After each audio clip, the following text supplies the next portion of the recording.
அதெல்லாம் விட்டுட்டு வந்தீங்கன்னா சனி போயிடாது அப்படின்னு. அப்ப வேட்டியிலயா சனி இருக்கு? வேட்டியில விட்டுட்டு வந்துட்டா வேட்டியோட போயிடும் அப்படின்னா, எண்ணங்கள்ல தானே நம்ம தூய்மையா இருக்கணும்னு சொல்றோம். சனீஸ்வரம் கோயில்ல ம். குளிச்சுட்டு அந்த வேஷ்டியெல்லாம் அப்படியே ஈரத்துண்டெல்லாம் அப்படியே போட்டு வந்துருவாங்க. ஏன்னா சனி அதோட விட்டுதும்பாங்க. இதெல்லாம் சரியா?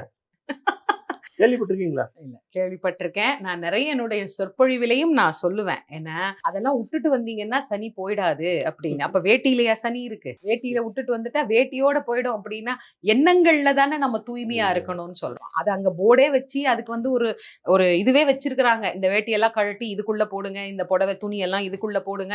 ஆனா அத தவிர மித்த எல்லா இடத்துலயுமே அது பரவி தான் இருக்கும். வேஷ்டியை போட்டு திரும்பி பார்க்காத நான் வந்துடுறான். அது அப்படி போயிடுதான். இல்ல. அது இல்ல. நான் சொன்னதுதான் உண்மையான முறையில நம்ம மனத, நம்முடைய உடல தூய்மை செய்த, முழுமையாக சிவபெருமான் கிட்ட சரணாகதி அடைந்த அருளாளர்கள் யாரும் துன்பப்படலையா?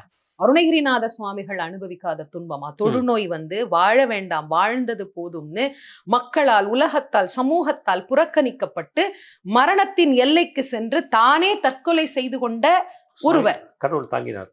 முருகன் அவரை தாங்கலையா? இதுக்கு மேல ஒரு வினைப்பயன் அப்படிங்கறத நீங்க எங்க போய் தேடுவீங்க? இல்லையே. எல்லாரும் இந்த வினைப்பயனால் ஆட்கொள்ளப்பட்டாங்க தானே. இவ்வளோ பெரிய அருளாளர்களுக்கே அது இருந்ததுன்னா, இப்ப சாதாரண மனிதர்களுக்கு நம்ம ஏன் வந்து அத யோசிக்காம இருக்கிறோம்?